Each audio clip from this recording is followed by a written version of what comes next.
Yes. What's up? What's up? What's happening? Nick, Back at Halas Hall. Please be more interesting than the Bears' new coordinators. I hope that you can do that. It's a low bar. I seriously, that was the most boring 40 minutes of my life outside of sitting at the combine when I went to sleep.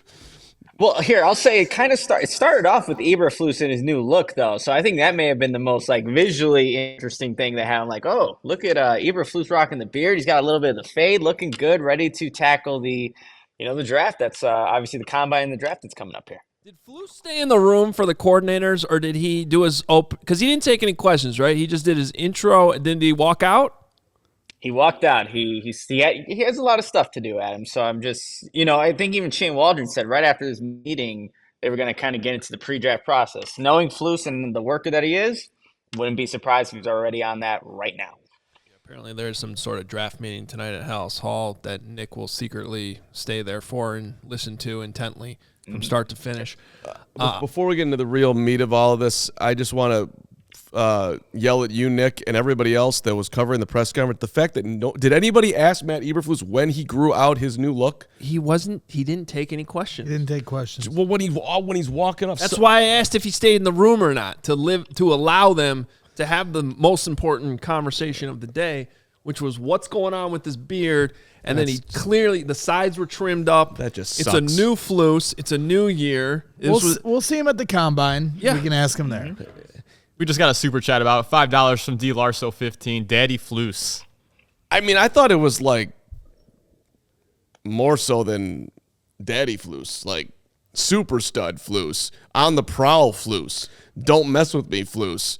Hey, he was looking kind of big too. I'm not gonna lie. I know he lifts, but everything was working for the Flus today, man. Clearly, he lifts more during the offseason than during the season. Fresh Flus, newest Flus. Because the same thing happened last year. Remember, he was all jacked up at the owners' meetings? I mean, Crystal thought it was nice. She wasn't the only one. I'm telling you out there. Our guy, Charlie the Bacon Guy's in the comments, by the way, asking about what this office smells like today. Look, I love bacon more than anybody, and I'm sad I missed the bacon party. But 48 hours later, I wouldn't say this is the best smelling place I've ever walked into when I got back this morning. I was the first one here today. Don't listen to him, Charlie. I was the first one here today, and I opened the door, and I was very confused. Let me tell you something. It smells delicious in here, Charlie. You should come back. I love 2 days old, smelly, stinky, stale, whatever it is now, bacon. Loved it. No. Hoag's just it's Hollywood Hoag. He needs a fresh smell wherever he goes, and you just didn't get that today. We still appreciate you, Charlie. Yeah. All right. And we did get another $2 super chat from Ramsey's here. Primetime Flus. Everyone's liking the new look Flus here. That's good. Well, see, here's the thing. If he's going to look like that, he needs to go no hat next year. Because didn't he? He went no hat last year. This year he wore a hat, though, right? Or do I have it the opposite? He used to not have a hat. Then he wore a hat. If you're going to have your hair like that, you got to go no hat. You say hat, I think Mark Trestman, and then I get uncomfortable. Well, he always wore a hat. Yep, some of the different comps, I asked people, what do you think Eberflus looks like with a beard? Rick Grimes, you brought that up from The Walking Dead. Jon Stewart, from The Daily Show. Yeah, I can see that. Pierce Brosnan with a beard. So we had Nate Bargatze, the comedian. You're burying the lead. A lot of different options out there, but that was the lead, was Flus's look. No, the lead was that we were trying to listen to the press conferences, and you had to walk around in our conference. Do you think that Flus looks like me? Do you think Flus looks like me? Anybody think that Flus looks like me? A couple people said that he did look like me, but I don't see it. What? Yeah. What? With the beard, I had a couple people saying that. I don't know. So those are there your it is. people. Braggs, Flus Braggs. Yeah. The people. All right. Elise. Let's start asking Nick questions before they start calling him AJ Hawk here on the show. Yeah, we don't want that. Nick, please tell me you guys got that reference. I did. Okay. Nick, top takeaways. We'll start with Shane Waldron.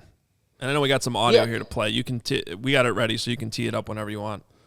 Well, I think obviously the main and big discussion is how Shane Waldron came into this position really not knowing exactly who's going to be his quarterback next season. Maybe he does that, maybe he doesn't. But, that was obviously a main focal point, just knowing what are the strengths for one quarterback as opposed to maybe a rookie quarterback? Does this system work well with a guy in place in Justin Fields and a rookie? And ultimately said yes, but we have some audio here where he was asked, with the offense, how do you build an offense when you don't necessarily know the quarterback right now?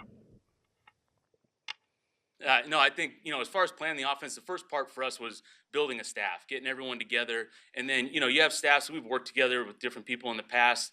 People have had different experiences. But the first part of that is really speaking our language. What's the 2024 Bears going to look like in terms of how we're calling certain coverages? How are we calling routes?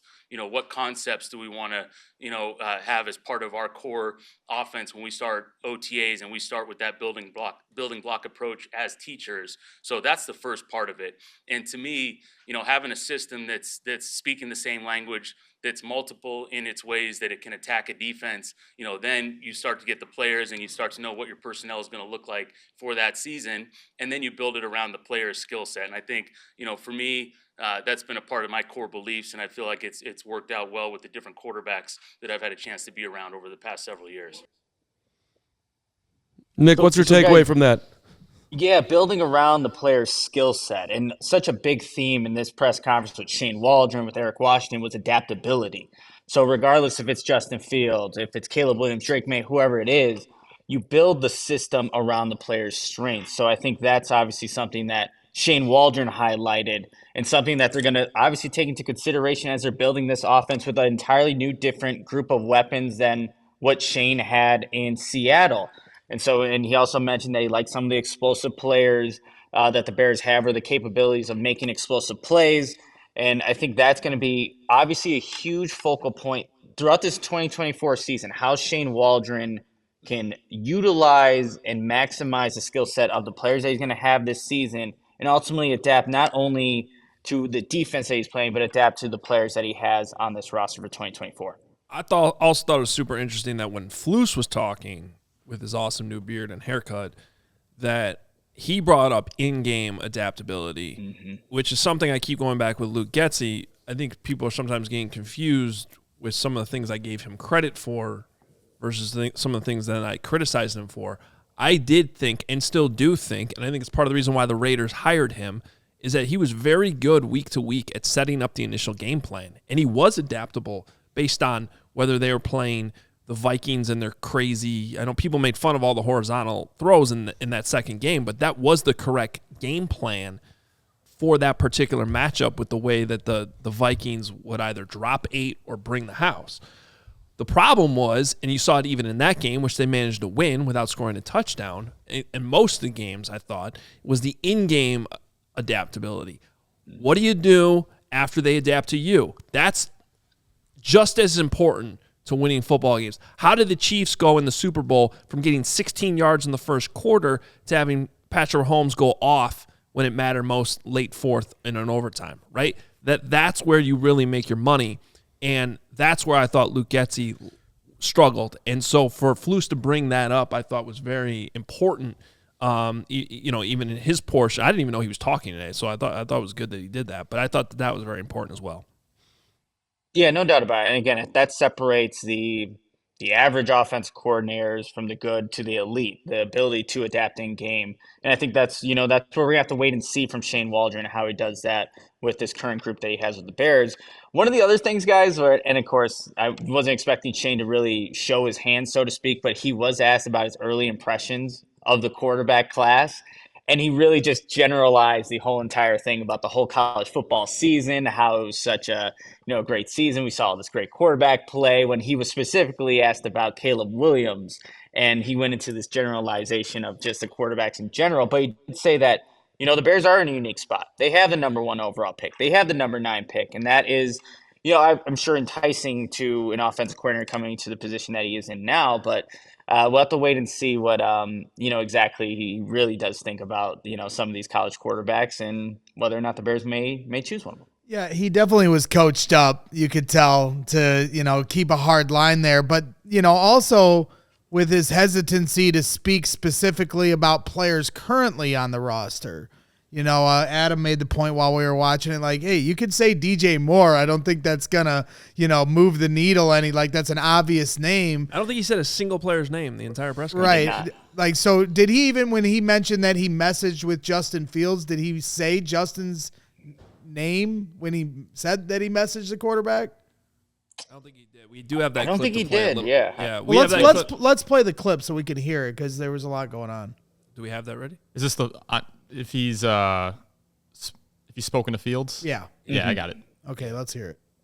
Whether it's with him or all these guys, part of it's the rules because you can't go out and meet with the guys right now, and we're in that set. But trying to reach out to each guy and give that introduction, and then knowing that the real, like I said, the real relationships, the real conversations are in the future right here, in the near future as we get ready for this thing. But leaving it at that with all these guys, and like I said, I can't wait to get to meet all the guys in person, get a chance to talk with them more. And so yeah, I mean that's my question, Nick. It's like, to not say any of the players' names, obviously we all want to hear his thoughts on the quarterback. He did speak about the position itself and some of the things, explosiveness, off script plays and things of that nature. But it was kind of odd to me that he wasn't willing to speak specific names on the roster that are clearly going to be here next year.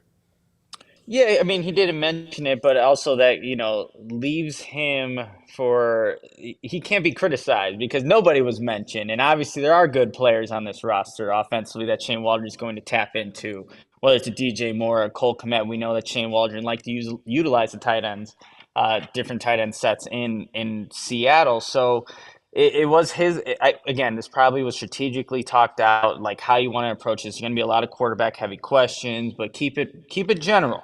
But from what just other press conferences I've watched with Shane Waldron, he will get more into specifics. So once all this is done and over with and we're in season, get to talk to him once every 2 weeks, I think we'll get more of that specifics from Shane Waldron. All right, we obviously, this is what everyone's talking about, so we got to get to what's important here. I've heard so many people this morning, even before the press conference started, and Kevin Kadick started this here in this offense, trying to say he looks like Staley the Bear, which was a weird comp. But everyone's trying to figure out who Shane Waldron looks like.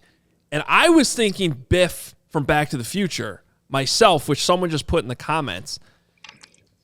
I think someone else just hit it in the head, though, that he looks like Doug McDermott. Yeah.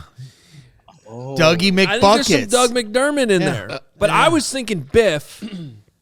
So I'm glad someone else confirmed that for me, but Doug McDermott hit hard right there. I think that's it. I think we messed up here because Luke Stuckmeyer used to do lookalikes, and I feel like he needs to be on the show for all these lookalikes. Steven, can you throw up the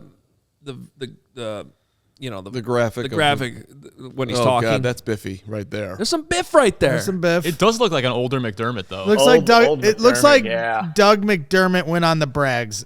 A little Will Ferrell the in there. Brags Taco Bell. Rockstar 80 saying a little Will Ferrell. That particular pick does not give him enough credit for the flip that he does with his hair. He's got a little underrated flip in the middle. Got the flip. What the problem that I've got with having fun with Shane Waldron right now is that Shane Waldron is the underlining of how we just can't have any. I want to thank, honestly, I would like to personally thank Roger Goodell and the entire NFL machine for somehow making every coach sound exactly the same, say absolutely nothing, so people like us can have jobs to actually talk about what's going on. Because this guy was so well rehearsed. He won't say anything about Justin Fields. Yes, it's cool that they had the number one in the night. And I'm not even saying this is a bad thing. This is just what they do. Right. And I don't know why I had some level of hope that we were going to get some authentic, new, interesting guy, and everything that everyone was saying about Shane Waldron was that he basically wasn't that.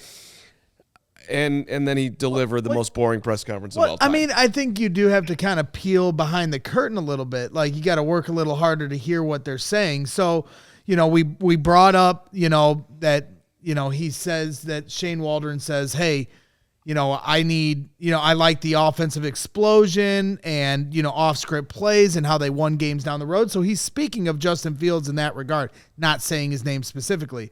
when talking about the quarterback, or situation, at least evaluation at the combine, he said, and this is echoing Ryan Poles' statement, Nick, that I think you'd agree, like, he wants to get to know the person. We've heard Ryan Poles say that, right?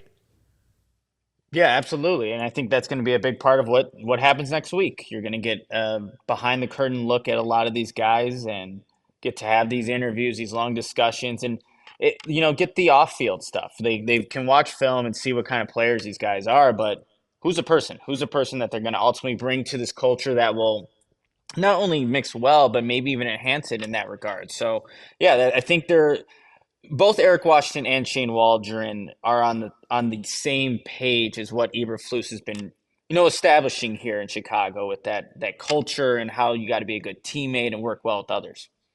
All right. Well, I have more thoughts on Waldron here in a little bit, and I think I might actually find myself defending him a little bit because I think there's only so much he could have actually said today. I'll quibble a little bit, but let's get your thoughts and your biggest takeaway from Eric Washington, the Bears' new defensive coordinator, and we'll get some audio from him as well that we're going to play here.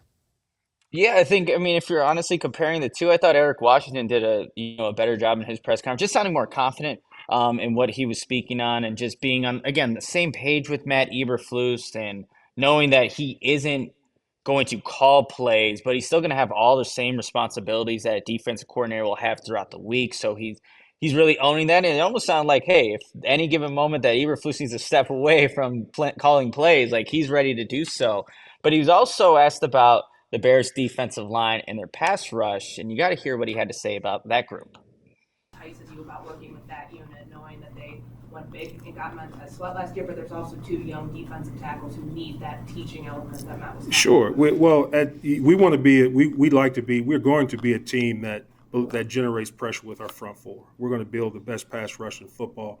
That happens to be, an area, fortunately, in an area that I've had tremendous success with, and we have the personnel to get that done. We've got size, speed, quickness, length. Montez, I remember Montez through the pre-draft process when I was in Carolina. Really admired the traits, the mindset, all of those types of things. So you look at the people that we already have here.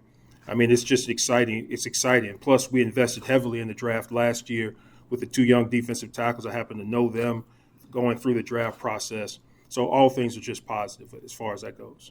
Best pass rush in football, Nick. Let's go. Yeah, and he said they have the personnel to get that done. Obviously, he also alluded to the young rookies that the Bears drafted last season, Montez Sweat being that multiplier. And look, Eric Washington has a extensive background with working with defensive lines throughout his coaching career. So, yeah, I'm looking forward to seeing how that group can even take it up a notch in the 2024 season because he does have that expertise. He'll work along Travis Smith as well. But yeah, I think that's obviously the foundation of how this defense really does work. You generate pressure with the front four. You have the guys on the back end to hopefully get the turnovers after you get the pressure. But, he identified that as obviously a strength for the Bears defense. And whenever you can add like a guy like Montez Sweat, it kind of makes sense that Eric Washington would identify those guys in his introductory press conference. There were a ton of questions, Nick, about calling plays. Well, what was your reaction to what he was saying about, hey, I'm looking at what the opportunity that I have, not the opportunity that I don't have here?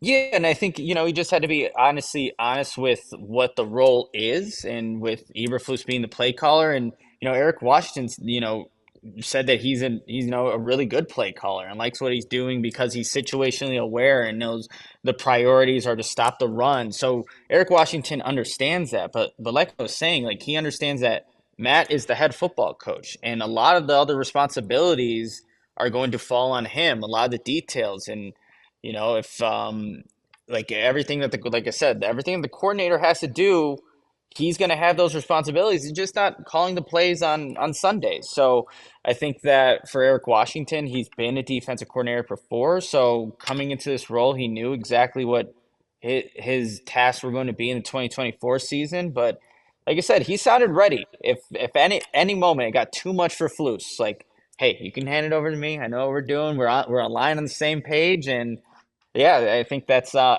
good mindset to have, though. because he's going to be an asset to Matt Eberflus, but he also has such an extensive background in defense that he's going to, just be a plus to this defensive room. All right, Nick, good stuff. Appreciate the insight, and we'll be looking forward to allchgo.com to see what you're writing and your biggest takeaways from, even more takeaways, I should say, from the press conferences today at Halas Hall. All right, you guys, have a good show. All right, and also you can follow him on Twitter at Nicholas Moreano. We all silly like the mayor.